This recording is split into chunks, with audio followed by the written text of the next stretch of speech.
In every past shutdown, federal workers have been furloughed, so sent home without pay but brought back once the government reopens. It's brutal, but it's temporary. This time is different. The Trump-Vance White House isn't planning any of that. They're planning mass firings, permanent job cuts. That's not normal shutdown procedure. That's a purge. And remember, Republicans canceled the September 29 and 30s votes that could have kept the government funded. They chose shutdown over negotiation. So let's call this what it is. Holding millions of workers hostage to dismantle the federal government. That's not leadership to me. That's some kind of a political terrorism. And I don't think that this is how government officials should be behaving. Go find that compromise. Go talk. Go do your job. Okay? Trump just told us how he's going to mass fire more people from the federal government, and he plans to use the government shutdown to do it. So we do have a federal government shutdown warning for October 1st. And while a bill to fund the government has passed the House, it does need 60 votes in the Senate. And Democrats are sticking hard to their belief of certain things they want included in the bill, including an extension of the Affordable Care tax credits that expire at the end of the year. Republicans don't want to do that, and they're fine with a government shutdown because normally what they would do is furlough government workers and just temporarily say, hey, you're not working here, but you still have a job. Instead, Trump said, nah, we're just going to go ahead and fire whoever we want if the government shuts down, if you don't fund the government the way we want it to be funded. And this is probably why Trump canceled his meeting last week with Hakeem, Jeffries, and Chuck Schumer, was because the plan all along was to use this government shutdown to fire as many federal workers as possible if Democrats don't just cave and give them everything they want. A memo just leaked last night that Donald Trump intends to fire up to 1.9 million federal employees if the government shuts down a week. How is he able to do this? Because what typically happens when the government shuts down is that the federal jobs that are paid for by discretionary funds, which is what Congress sets every year, are furloughed, essentially. So people who train air traffic controllers, for example, or people who are park rangers and training park rangers, these people oftentimes are told to go home, they can't do anything, and that when the government shutdown is over, they return. What Donald Trump is suggesting is instead of furloughing those people, he will fire them. What does that mean for you? It means that EPA field inspectors, it means HUD specialists who help you with affordable housing, it means Social Security claims processors who are handling new claims will be completely fired, not even furloughed. Now, there are people who are considered essential employees, like your air traffic controllers, who work through this. They do not get paid. And why is he doing this? Is because he is intimidating Democrats into bending the knee so that they don't shut down the government.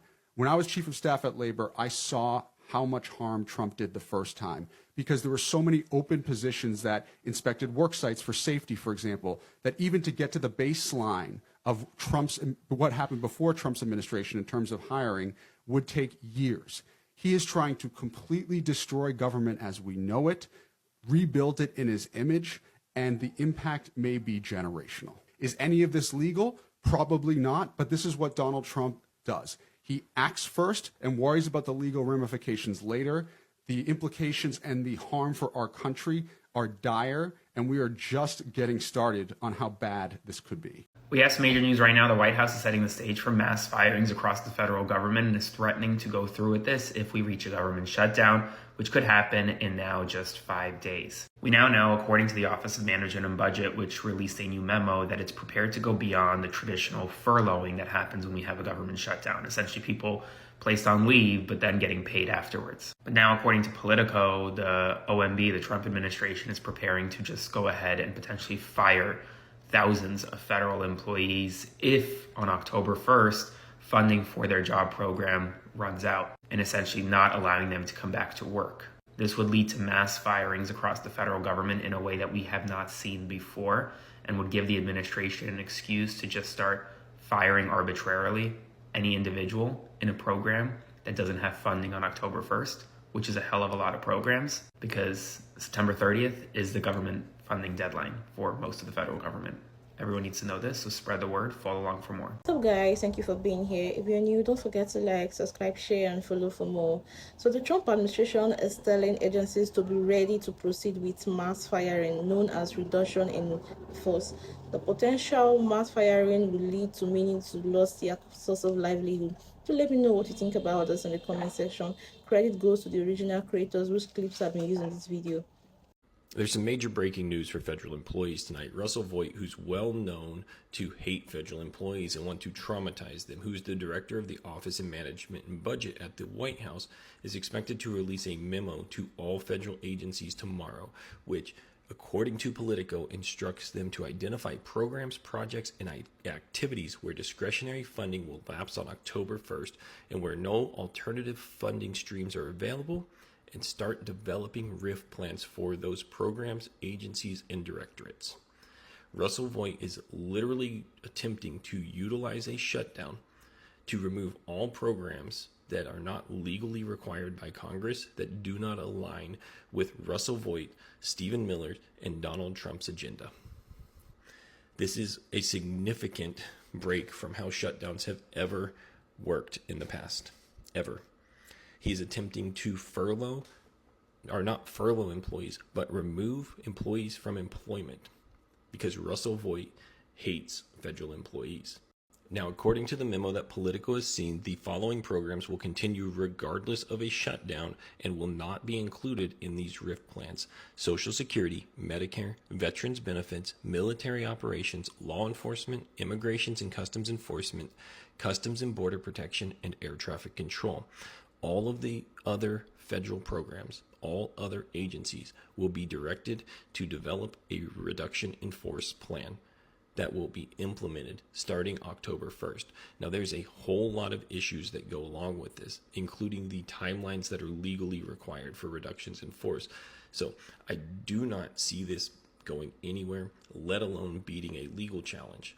But Russell Voigt is going to attempt to do an end around and say because these agencies, these directorates, and these programs are not funded, he does not have to comply with the legally required timeline for reductions in force because they're not funded, they're not active programs. That's the thoughts that Russell Voigt is attempting to utilize here. It's the same thing he attempted to do with pocket rescissions. This is also likely going to pressure Democrats, particularly Chuck Schumer and the senior leadership in the Senate, to vote for whatever clean continuing resolution that the Republicans want, which will strip millions of people's health care benefits from them. So Democrats have a choice to make: protect federal employees or protect health care for up to 12 million Americans.